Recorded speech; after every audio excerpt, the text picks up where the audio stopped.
హల్లెలూయా. యేసయ్య నామమునకు మహిమ కలుగును గాక. ప్రకటన గ్రంథం 4వ అధ్యాయం 10-11 వచనాలు మనం చదువుదాం. ఆ 24 పెద్దలు కూర్చోవాలరా. ఆ 24 పెద్దలు సింహాసనమునందు ఆసీనుడై ఉండు వాని ఎదుట సాగిలపడి యుగయుగములు జీవించుచున్న వానికి నమస్కారము చేయుచు, ప్రభువా మా దేవా, నీవు సమస్తమును సృష్టించితివి, నీ చిత్తమును బట్టి అవి ఉండెను, దానిని బట్టియే సృష్టింపబడెను గనుక నీవే మహిమ ఘనత ప్రభావములు పొందనర్హుడవని చెప్పుచు తమ కిరీటములను ఆ సింహాసనము ఎదుట వేసిరి. హల్లెలూయా. యేసయ్య నామమునకు మహిమ కలుగును గాక. చిన్న మాట ప్రార్థన చేద్దాము.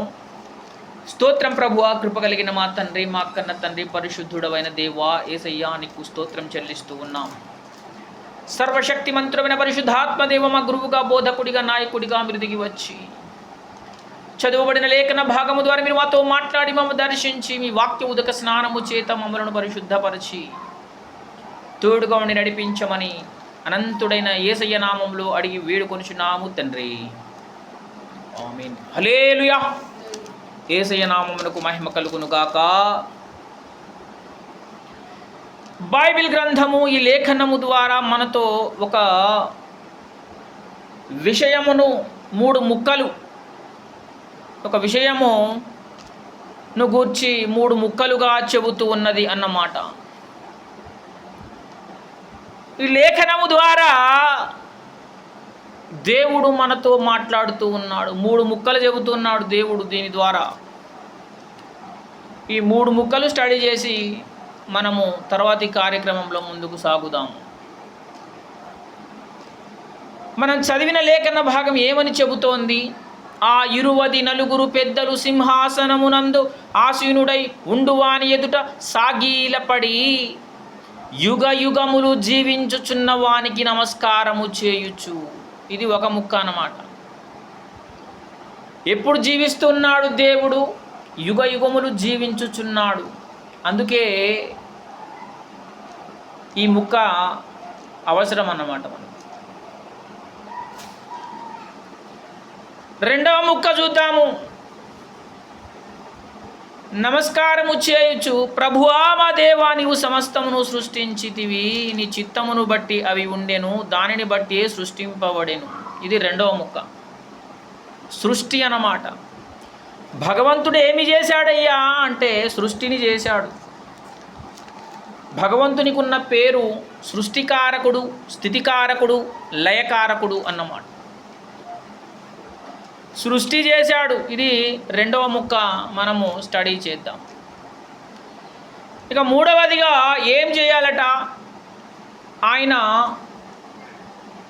యుగ యుగములు జీవించుచున్నవాడు, సృష్టిని చేసినవాడు కాబట్టి ఇది విషయం అన్నమాట మనం చేయాల్సింది.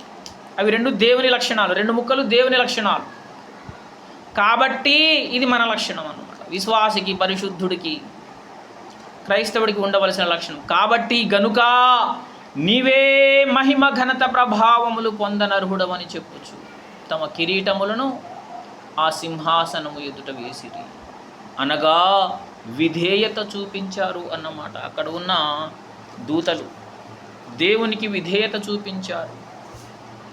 ఆ దూతల విధేయత నుంచి మనము నేర్చుకోవాల్సింది కూడా విధేయత అన్నమాట. మనకు ఉండవలసింది విధేయత. ఇది 3వ ముక్క. ఈ 3 ముక్కలను మనము స్టడీ చేద్దాం. దేవుడు మనకు ఎన్నో విషయాలను చెప్పాలని ఆశపడుతూ ఉన్నాడు. దేవుని ఆశ ఏమిటి అంటే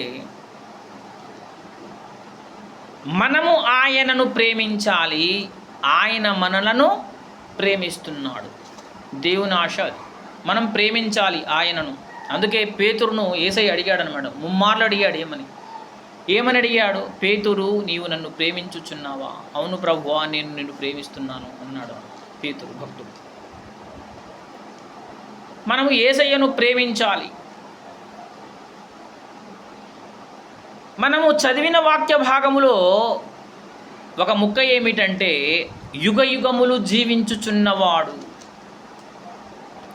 దేవునికి ఉన్న పేరేమిటి అంటే యుగ యుగములు జీవించుచున్నవాడు. యుగ యుగములు జీవించుచున్నవాడు అనమాట. అందుకే దేవునికి బైబిల్ చెప్పే పేరు నిత్యుడగు తండ్రి. ఆ మాటకు అర్థము నిత్యుడగు తండ్రి అన్నమాట. నిత్యుడగు తండ్రి అని మీరు ఆయనకు మొరపెట్టుచున్నారు. దేవుడు నిత్యుడగు తండ్రి అన్నమాట. నిత్యుడు అంటే అర్థమేమిటి అంటే శాశ్వత కాలము ఉండువాడు. ఆయనకు ఆది అంతము లేదనమాట. ఆది మధ్యాంతరహితుడు దేవుడు. దేవుడు అంటే ఆది మధ్యాంతరహితుడు అన్నమాట. ఆది అని కానీ మధ్య అని కానీ అంతమని కానీ లేనివాడు దేవుడు. ఆది మధ్యాంతరహితుడు. అందుకే ఆయన నిత్యుడు అంటారు. ఆ మాటకు అర్థము ఆది మధ్యాంతరహితుడు అని మాటకు అర్థము నిత్యుడు అన్నమాట. దేవుడు నిత్యుడగు తండ్రి. దేవునికి అంతమనేది లేదు. దేవుడు ఓడిపోవడం అనేది ఉండదు. దేవునికి చేతగాదు అనేది ఉండదు. ఆయన కునుకడు, నిద్రపోడు. దేవునికి పలానాది చేత కాదండి, ఆయన చెయ్యలేడు ఈ పని అని చెప్పడానికి లేదు. ఆయన సర్వశక్తిమంతుడు. దేవుని లక్షణాలలో ఇవి అన్నమాట. ఇవి దేవుని లక్షణాలు. నిత్యుడగు తండ్రి. దేవుడు అంటే అర్థమేమిటి? దేవుడు అనగా అర్థమేమిటి అంటే ఆయన